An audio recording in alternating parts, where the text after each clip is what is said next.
Ouais, bonjour les amis. Alors aujourd'hui, nous allons lire un peu d'Exode, hein. Je vous ai dit quand je trouve que c'est pas tellement intéressant les lectures du jour, je passe à l'Exode.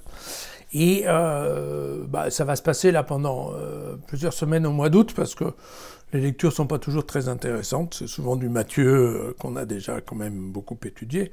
Et donc on va se rabattre plutôt sur le livre de l'Exode. Et globalement pendant le mois d'août, nous allons parler des plaies d'Égypte. Voilà. Ainsi, nous allons lire le livre de l'Exode, chapitre 7, les versets 14 à 25. Ainsi parle le Seigneur, à ceci tu connaîtras que c'est moi, le Seigneur. Je vais frapper les eaux du fleuve avec le bâton que j'ai en main et elles se changeront en sang. Les poissons du fleuve mourront, le fleuve deviendra puant et les Égyptiens seront incapables de boire les eaux du fleuve. Alors, le Seigneur dit à Moïse, dis à Aaron, prends ton bâton et tends la main sur les eaux d'Égypte, sur les rivières, ses canaux, ses étangs, et partout où il y a de l'eau, qu'elle soit du sang. Qu'il y ait du sang dans tout le pays d'Égypte, dans les récipients de bois comme dans les récipients de pierre. Moïse et Aaron firent comme le Seigneur l'avait ordonné. Il leva le bâton et frappa les eaux du fleuve sous les yeux du Pharaon et des serviteurs. Toutes les eaux du fleuve se changèrent en sang. Les poissons du fleuve moururent. Le fleuve devint puant. Les Égyptiens ne purent boire les eaux du fleuve. Il y eut du sang dans tout le pays d'Égypte. Mais les magiciens d'Égypte firent la même chose avec leurs sortilèges. Le cœur du Pharaon resta endurci. Il n'écouta pas Moïse et Aaron comme l'avait dit le Seigneur. Le Pharaon s'en retourna et rentra chez lui sans même prendre cela au sérieux. Tous les Égyptiens creusèrent aux abords du fleuve pour boire de l'eau, car ils ne pouvaient boire les eaux du fleuve. 7 jours s'accomplirent après que le Seigneur eut frappé le fleuve. Alors l'histoire des plaies d'Égypte, on a compris comment ça va se passer. Globalement, c'est Dieu qui a dit à Moïse et Aaron d'aller s'entretenir avec Pharaon pour essayer de le convaincre de laisser sortir les Hébreux d'Égypte. Les Hébreux qui, je vous le rappelle, sont esclaves, qui travaillent, sont efficaces, n'est-ce pas? Et donc, bien entendu, Pharaon ne veut pas en entendre parler. Alors, il y a en fait la concurrence entre deux sources d'écriture au sein de l'Exode.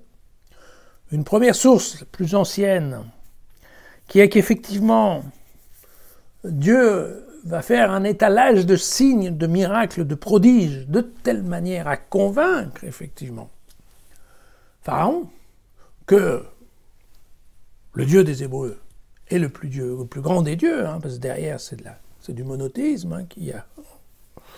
Et que donc, il est tout l'intérêt de Pharaon de laisser sortir le peuple juif sous l'excuse de devoir aller sacrifier aux dieux dans le désert. Bien.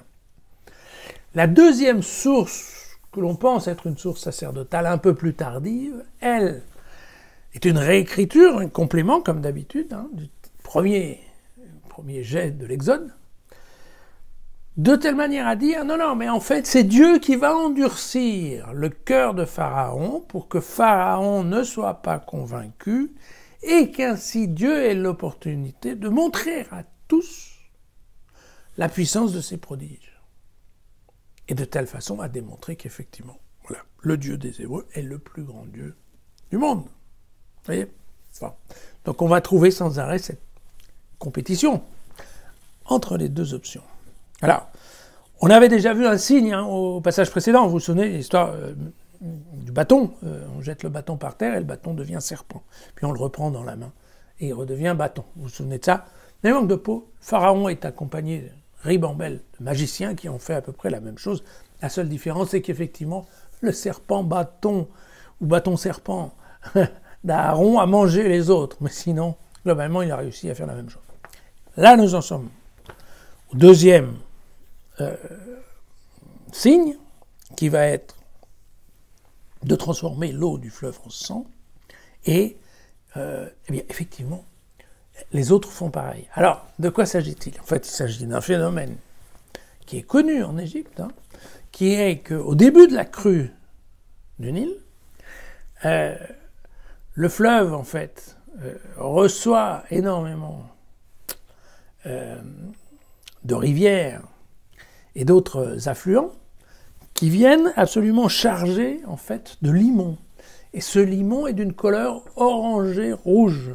Et donc, effectivement, il y a une coloration de l'eau du Nil, couleur sang. Voilà. Et alors, avec cette charge en limon, effectivement, le pH, donc l'acidité, pardon, de l'eau change. Et beaucoup de poissons ne supportent pas ce changement d'acidité et donc ils meurent. Les poissons qui meurent, effectivement, ça sent pas très bon. Et c'est exactement ce qui se passe lors de chaque crue. Donc c'est vrai que, voilà, ça c'est le phénomène naturel qui est la base, en fait, de l'histoire de l'Exode. On comprend bien qu'effectivement, ça c'est vrai pour tout le monde. Il n'y a pas que la rivière du côté de Moïse qui devient rouge. C'est vraiment la totalité. Donc voilà. Juste, pour ceux qui pensent que l'Exode, en fait, est une œuvre littéraire qui raconte des anecdotes un peu au fur et à mesure d'une soirée un peu arrosée, eh bien, nous allons voir maintenant 9 plaies qui sont particulièrement bien rangées. Nous allons voir, hein, nous avons 3 paquets, 3 blocs de 3 plaies. D'accord? Là, c'était la première du premier bloc.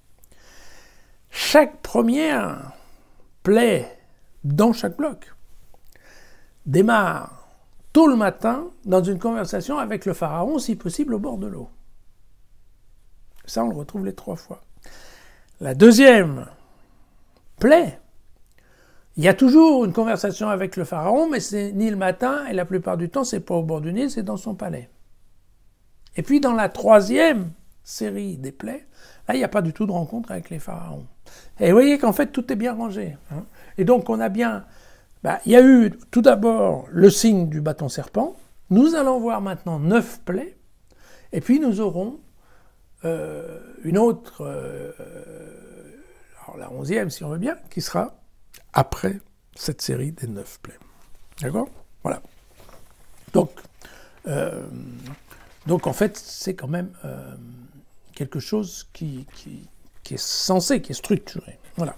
Il faut savoir que quand même l'idée, voilà, quand on nous met ici que le pharaon s'en retourna et rentra chez lui sans même prendre cela au sérieux, c'est très bizarre. Pourquoi? Parce que dans l'histoire ou dans la tradition égyptienne, le pharaon est au contraire quelqu'un qui se préoccupe énormément de la santé et du sort de ses fidèles, enfin de son peuple. Donc là, nous avons une partie de rédaction qui n'est pas très en l'honneur, pas très en faveur de Monsieur Pharaon. Voilà, à demain.